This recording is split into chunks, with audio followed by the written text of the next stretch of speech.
We are looking at workflows driven by reasoning from the machine, not reasoning from the human. And that is what I call an agent. If I am having an agent, I want it to think. I want it to actually take a decision on my behalf and then, do some action based on that decision as well.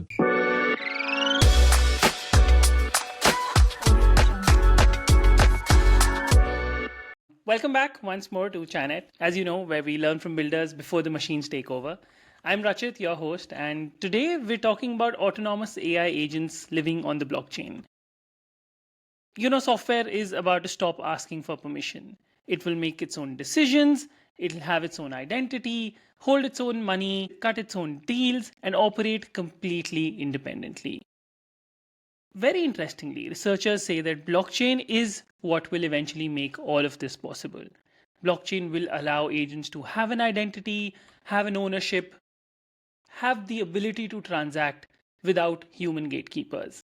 And there's a lot going on behind the scenes. And to help us understand all of this, today we'll be joined by Gautam Dhameja.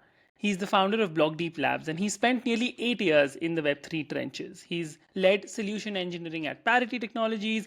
He's architected blockchain solutions for enterprises. And before that, he's built cloud native IoT systems at Microsoft. And there's no dearth of experience and knowledge when it comes to Gautam. So let's welcome Gautam to the stage. Hello, Gautam. Welcome to Chinet. Hi, Rachit. Thank you for having me here. Glad to be here. Amazing. Thank you so much for your time, and we're looking forward to very interesting conversations today. So, Gautam, let's just start directly. So, you were actually building IoT systems at Microsoft, and then from there you went to BigChainDB, and then finally started building core blockchain solutions at Parity. Now you're running BlockDeep Labs, which is into core blockchain engineering. A trend which I see is that you've been working on emerging technologies ever since. So, what drives you to keep building in these emerging technology spaces? I mean, the short answer is that life keeps giving me chances to try new things. And the longer answer would be it's like, you know, the pursuit to solve problems with like what is the best possible solution out there. And to give you a very simple example, when I was at Microsoft back in the like winters of 2016, we were having we were trying to do a new system on supply chain side, and suddenly there were some data inconsistency issues. Some devices suddenly went missing, and I started looking into, okay, what could be a solution to data inconsistency when there are multiple parties involved, when they don't trust each other, when like there are these vendors and like warehouses and all of these things. And I stumbled on Ethereum, so smart contracts, and it was very new at that time. It's like solving problems with something that has a more like direct implementation to do that, instead of doing a workaround. That has been my approach since the very beginning. And sometimes it takes a lot of time to understand those new things and implement them. Sometimes it's rather straightforward, so that just keeps me going. Of course, I think you're right. I think you're being humble when you say that life keeps throwing things at you. I think life keeps throwing things at a lot of us, but it comes from the need to to go deep down, understand what technology is and how is it built, right? Rather than just using it, because a lot of times actually, when people are thrown into new tech, they just try to finish what's there, right? So as you said that you were working on supply chain, I'm sure there must be 100 other people working on supply chain in different companies at that time. And then that was the time when people were just starting to say that, okay, smart contracts would be used for supply chain. But a lot of people must have just shunned it or, looked at it globally. So you say that you actually you first encountered Ethereum when it was just very new, right? Like things are just heating up. And today we're at a point where every 18-year-old knows what is Ethereum, what is a blockchain, and they're actually trying to teach their elder generation that what are these things. You've seen the whole industry, right? From like really when it was really nascent to like a crazy bull when everyone was saying that, okay, this is the future, to now where we're somewhere in the middle, right? How have you seen the whole industry evolve? I mean, it's pretty like I keep following the Gartner hype cycle since the very early days, because when I started in IoT, it was at the top. Then, like I've been following that kind of the way they look at things. And it's the same thing for blockchain as well. It started with a pretty, like skepticism. Then there was a hype. Then there was the fundamental technologies. So basically, Bitcoin is good. What is blockchain? Then it comes to Bitcoin is bad, but blockchain is good. Then it comes Right. to, okay, but blockchain doesn't scale. It's bad. But then, okay, what do we do with it? It now scales. Okay, now it's okay, should we do an L1 or L2? So it keeps evolving in that, like, the trends keep evolving. And with those trends, of course, there are two sides of it. There is a tech crypto, there is a money crypto. And to be honest, I don't, like follow too much of money crypto side of things, so I won't comment on that. There are Right. people posting charts and, like this is going up, down. That's not me. And I don't Right. understand those things as well. I do not have a finance background.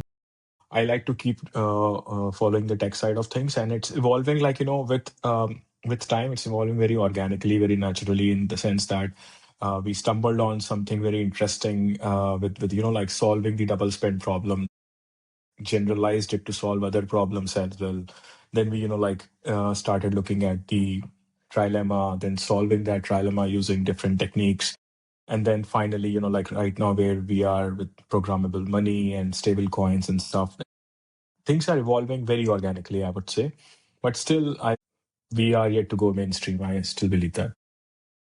Of course, of course. I think you're right. We're still a nerds area, right? We're still a lot of nerds trying to figure things out. And Exactly. but there are winds. I would not say shifting on AI, but there are winds which say that blockchain's major use case might be found in AI, right? And of course, the hype cycle is moving towards AI. What are your thoughts on that? I believe so. I wouldn't comment on whether it's the primary or the major use case of blockchain. Right. Kind of, like that record has been playing for quite some time now. That sometimes Absolutely. every year there is a primary use case of blockchain. So, Right. but I would say that yes, there is definitely some, like a convergence, some connection between the two, because on the one side you are talking about autonomous agents and software that thinks, right? And on the other side, you are talking about technology that keeps things accountable. We started with making blockchain accountable for, like, or to keep humans accountable when, like the initial use case of Bitcoin and, like banks were not being accountable. So we made Bitcoin so, like finance could be more transparent, more clear and more fair to people. But that has generalized. Now we can make machines accountable as well. And that is where I see that there is this underlying layer that just makes sure that everything is cryptographically secure. On top of that, whether you put humans or machines or banks or institutions, that just, like those are just use cases. Right. Correct. Very, very interesting. That on one side we're saying that software will start working on its own, but if it does start working on its own, then how do we keep it accountable, right? That's already been solved by blockchain. For in layman terms, a lot of our audiences, are non-techies or maybe marketing and growth guys. We've been seeing on one side, all of us we're saying that okay, AI agents and programmable money and stable coins and this is going to happen. And on the other side, we're basically just prompting ChatGPT to make our next LinkedIn post, right? So, what exactly is an AI agent? How is it actually different from, let's say, a ChatGPT or an AI tool which we're using? So, just a small disclaimer. So, I'm very new to this. I've mostly been into Web3, but now I'm learning AI. So, I'm an AI beginner, I would say. My understanding right now is that there are three parts, like to begin with. One is, like a conversational AI tool that like ChatGPT, which is pretty much just, like predicting the text that you are looking for, basically. Then you have something called as a workflow, which is more like what Ken is offering, where you can say, okay, this is my workflow. When this happens, do this, do that, do that. And there is some sense of, autonomous stuff happening behind the scenes. And then there it comes to the point where we are looking at workflows driven by reasoning from the machine, not reasoning from the human. And that is what I call an agent. Like if I am having an agent, I want it to think. I want it to actually take a decision on my behalf and then, like do some action based on that decision as well. So the first, like the conversational AI tools that we have, they are not, they are doing the reasoning, but they are not making a decision and they are not doing an action. The second one is workflows, which in some cases do reasoning, but not in all cases. So they are basically doing some action based on reasoning from the human. And then the third thing is Right. where you are combining reasoning, decision, and action. That is an agent, essentially. Correct. Correct. And then I think when you combine all of that, then that's the point when you would eventually need a blockchain sort of solution, right? Like when do you need something like that then? So at least in my like initial understanding, I think blockchain comes a little bit more downstream. Mm, To give you an example, when a human is interacting with an agent, at that point in time, the human, if they know that, okay, on the other side, I'm talking to an agent and there could be, like things, because an agent is reasoning on a particular subject. Like there correct. could be a coding agent, there could be a e-commerce agent, there could be this, they are goal oriented and they have limited reasoning skills. On the other side, and that is where I pretty much do not think blockchain is needed. Because Right. we can make agents accountable if we are interacting with them. But when an agent is talking to another agent, they do not trust each other because they are Mm, machines. They don't know what is the meaning of trust. right. And they need something that they can keep each other accountable for, but they cannot be each other's, like to keep them accountable. They need something, some third party. Right. That third party cannot be and they don't even trust that third party, essentially.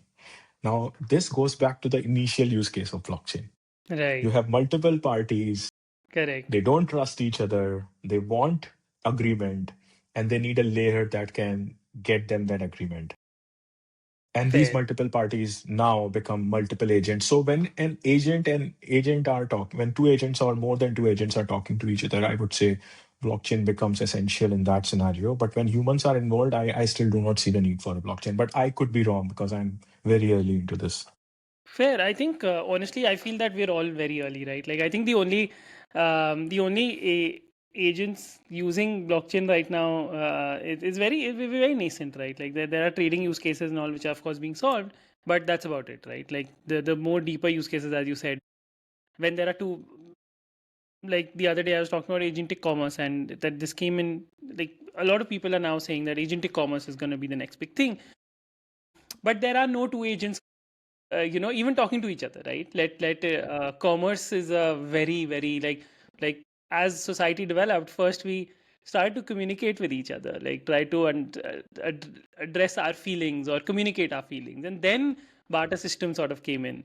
So we're still at, if we compare it to human society, we're still at that stage where there are like humans independently trying to figure life out, but the society itself has not developed. So first that needs to develop, then communication happens and your commerce happens and all of that. Fair. Exactly. And but tell me something, was this the first time, so when you've been learning about AI agents, was this the first time it struck you that okay, this is like a good use case, or was it something else? When did you first realize that okay, this is like the future?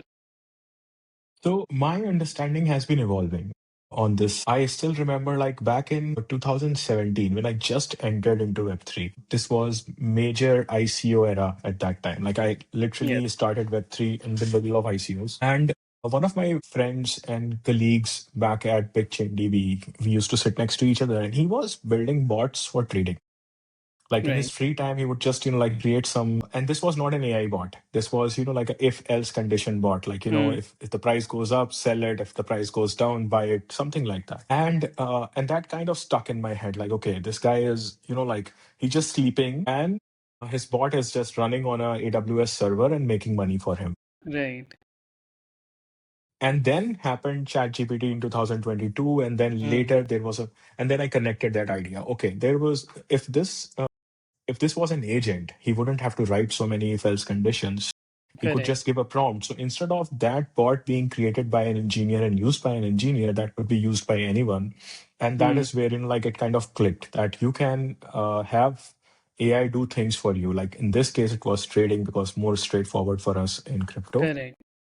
But that is when it clicked. Like you can have another brain, which is more like a smaller subset of goal oriented stuff. Fair, fair. Yeah, I think that's very interesting, and that has been the first use case, right? Trading in general has been the first use case of AI agents using blockchain, at least, if not building on blockchain, or at least interacting with the blockchain. So interacting is, of course, one thing. We'll come to that with some more examples. But how can, if an AI agent is, let's say, there are multiple AI agents, a lot of people still don't understand that why cannot identity, for example, or trust or whatever, why cannot it be done by a simple database or a cloud system or an AWS server? Why do you need why would you need a blockchain?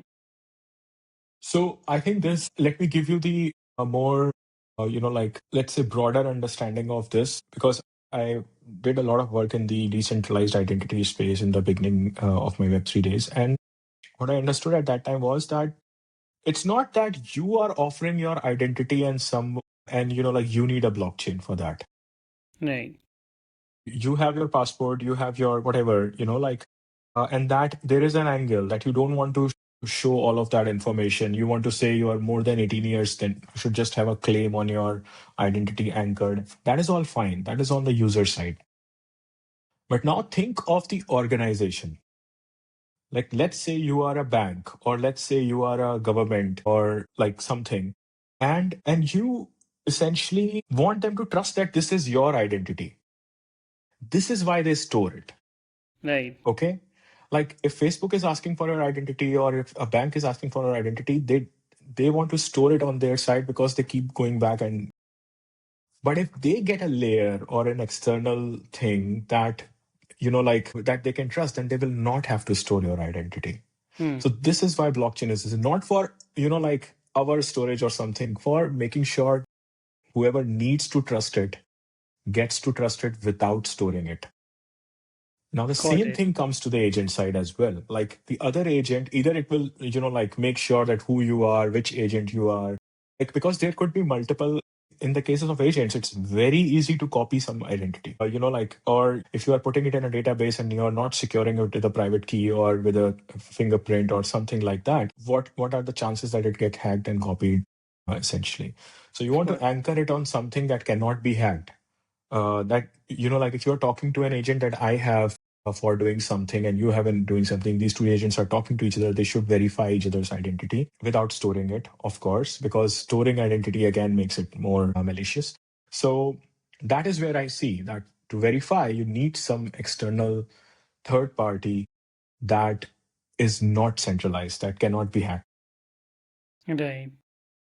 So when, for layman, for someone who's not so much for doesn't know much, basically tomorrow when there are thousands of agents talking to each other, we would need a way that all the agents, like, we would need an Aadhaar of the world, right? Of agents. And that Aadhaar cannot be a central, like, it cannot be, that Aadhaar cannot be run by a Meta or a Google. That Aadhaar needs to be something which is run by everyone together. And that is Exactly. where identities comes in. That is why it cannot be done by database. Exactly. The other thing is also, like, there are, when we are talking about Aadhaar, we are talking about people living in India, and we can, like, kind of trust each other's Aadhaar because we are affiliated towards the same institution, like Government of India. Exactly. And there's a central Uh, authority which is verifying, right? Like Verifying. the Exactly. UID And we make sure trust that, that okay, this authority. is Yeah. But the government of Germany will not trust the Aadhaar. correct. So there has to be something more. That is why we have passports then, right? So that has an international thing, acceptability. So similarly, when agents are there, they are across boundaries, across countries. They don't know what a country is. So they need something more global, and most importantly, something more secure. Correct. And that is where blockchain comes in. Amazing. Solid use case. And it if we talk about it like this, it seems like they were built for each other. But let's see how it unfolds for sure. Yeah. Walk us through a simple real world example. What's happening today? what does an AI agent on the blockchain is actually doing in practice? So in practice, we are still very early, and there are already, like yesterday, I was just reading a Reddit thread about why do we need a blockchain for an AI agent, and there are two angles to it. One is some people are saying we don't need one because like if you trust an API, you should just go with it. Some people are saying why should you trust an API when like you already have seen some disadvantages of that side. So of course, keeping all that aside, right? Practically, I think right now we only have trading agents. People are like just uh, allowing the agent with some like let's take $100, see when you can make it 1,000 or something like that experiments. There are talks of agentic identities and stuff in the like broader space, but honestly I have not seen a practical application so far, and it's more like right now there is a lot of infrastructure work happening, like this ERC 8004, EIP 8004 with like registry of agents and stuff. Then you have the Right. X402 stuff for agentic payments and all of that. There is infrastructure, but I've not seen the practical applications. Maybe they are there, but they are not popular enough right now. But we are yet to see them. Right, right. It's still gonna take time. I think they're more on theories rather than actually practically doing stuff today. Yeah, I think that's fair, and I think that is what new technology does, right? Like first there are researches, first there are concepts, there are white papers, there are research papers, and then there are some implementations. Sometimes they don't work, sometimes they do more damage than they actually help, but eventually it all boils down to some progress. Absolutely. Now there's this concept of money, right? And things, even like digital assets or anything in general, right? And you said that tomorrow agents can actually own things, right? How does that happen in the future? How would agents own money or own something? And can they even do that? I think, let me put it this way, let me make it a little bit more simple. When we own anything digitally, what are we exactly owning? We are owning access to it. Right. It's all a representation. It's a digital representation of my money sitting in the bank. That's the number that I see when I log into online banking. Or, like an NFT, it's just a picture sitting in, like some database that I can see on the screen and others can see, and says that it is affiliated to an address whose private key I own. Correct. So it's all a representation of things or like something digital that I have access to change or to transfer, or, like that's all the concept of ownership. Now, and if I can hold all of this stuff in a wallet or in a account or something through a secured access, that same thing can be done by a machine as well, as long as, like the machine has secure access to these things.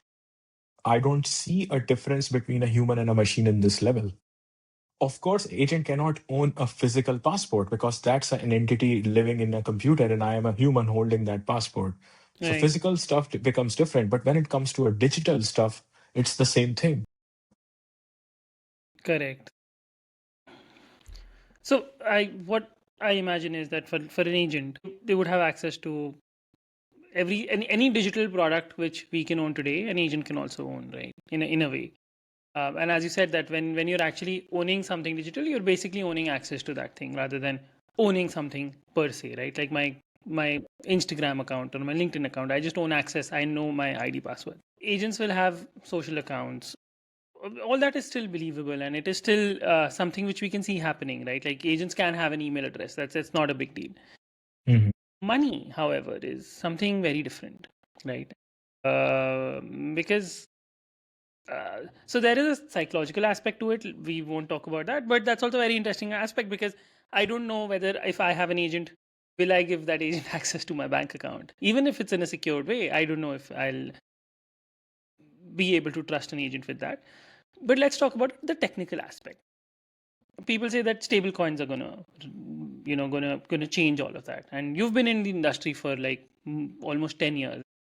um, there was a time when no one even knew what stablecoin was, right? And there was a time when the only thing we thought stablecoin was like a UST that depegged like crazy.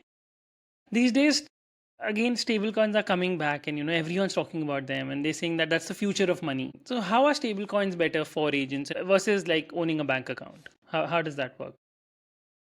I think the most important thing is, let's say, accountability and transparency in this case. You may not be able to give your agent access to your bank account, but you can give access to a smart contract with, like a particular approval of, like a limited amount or something like that.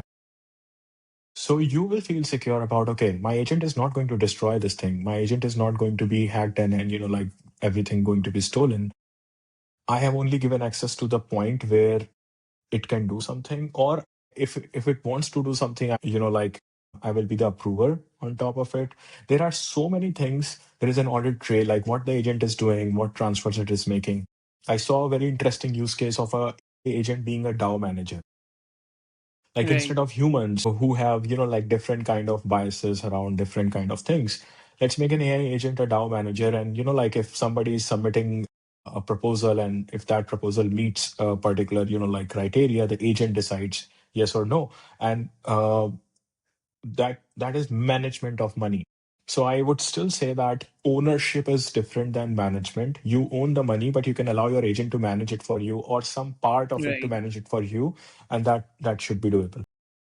Fair enough. How would that be different from how would an agent owning stablecoins be different from an agent owning or me giving access to stablecoins versus me giving access to a bank account? Like how does that work? How are those two different? First of all, there is an angle of, like I said, a trail of audit.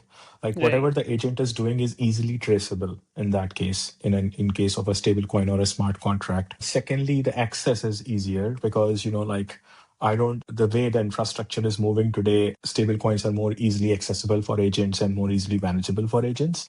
Correct. And the third and the most important thing that I believe is we have a lot of this, like less amount of restrictions when it comes to spending stable coins, transferring them, making them available. Uh, that is not easy with a bank account. So Correct. a bank account is not built for agents, right? Like that is not built for someone other than humans. Right. If you think from a product designer or a product owner perspective, the product of a bank account is built for human beings. The product of a smart contract or something like that is built for human beings and machines, or anyone who can like have a private key. So if we turn the tables, it becomes very, very clear. Right, right. It was always built for software to use, right? So that it becomes very, very straightforward that agents will transact with stablecoins. And somewhere or the other, I think the regulations are catching up, and especially specifically for stablecoins, right? You have your CBDCs now, and all of these, like your X402. There are now new protocols. There are new regulations. So it's very interesting. I think the moment agentic commerce hits, payments would become very obvious, stablecoin would become very obvious. The moment agents start communicating to each other, identity would become very obvious. These are, but you're right, we are still early. We are nowhere close to what can happen, and that also gives a very interesting perspective, because right now on one side of the table there are thousands of people losing their jobs, right? Because software development itself, like web development, was which it was earlier. It's no longer there. I don't even think it exists anymore today. To write a new website, earlier, if you needed like 10 developers, you need one. But on the other side, there is so much to be done in the AI space that there is still a lot of work. We're nowhere close to where we can reach, and that's if people do upskill, or if people do build on these technologies, then there is a lot of scope. It's never a situation where it is all dark. It is basically you need to, but you need to upskill, you need to upgrade. So let's say there are developers, entrepreneurs. What is your advice? You've been in the, you've been working on emerging technologies forever, and you know how it works. Although it's very hard, I think someone who's who's been working on certain thing for like 10, 20 years, for them to move or switch. But let's say there are developers or entrepreneurs who want to build in this space. How should they do it? What should they focus on? What should be their game plan? I would say that there are two things. One is think of think of this as like as an extension of you instead of as a replacement of you. So like if you are worried about that AI will take your job, then you are thinking AI is going to replace you. But think of it, Right. what can you do that it can become an extension of you? Like if you become a programmer that takes advantage of AI, then it becomes an extension. But if you become a programmer that only does stuff that AI can also do, then it is replacing you. So Correct. move up the ladder, become like a smarter version of yourself. So, like AI can be still dumber than you. It's a catch-up race, in my opinion. Right. AI wants to become like humans, but it has not become yet. So there is always a time or, like gap where we can be, and AI can always be, like dumber than us, at least for the time being. And eventually it might catch up. And then we'll all go back to, like making more music, making more cool stuff that we should be doing. But in the meantime, I would say extension versus replacement is something that I am currently, like thinking about more. And secondly, um, I think it's a good time to come out of the comfort zone as well. It's an exciting time to try new things, Of get course. more knowledge out of things. So at least I am taking this as an opportunity that, okay, there is another thing I have to think about and come out of the comfort zone and like see what can be done. So that is what I would suggest others as well. Gautam, it's been fascinating. Thank you so much for breaking down such complex things in such simple words. It's always a pleasure to have someone who has so much knowledge, but also can express themselves in a way where layman can understand them. Right. For everyone else who's listening, if you want to dive deeper into blockchain fundamentals, if you want to dive deeper into how eventually blockchain and AI will merge, find Gautam on his Instagram called Geek Bhaiya. It's an amazing thing which he started. In very layman language, you get to know a lot of knowledge. And for blockchain, check out his book, Beginning Blockchain, or his podcast, which is on Spotify called Block Shots. We're moving from a world where we used apps to a world where agents would work for us. And eventually, I think blockchain is not just a technology choice, it's the foundation which would give these agents identity, ownership, and trust. And whether this becomes the next internet or not, we don't know. It's yet to see. As Gautam said, we're very early right now. But the good thing about that is that there's a lot of work to be done. And if you upskilled, if you learn this technology, if you get out of your comfort zone, you can definitely build for that and survive the next 10 years. But yeah, if this conversation got you thinking, please share it with someone who's curious about where this technology is headed.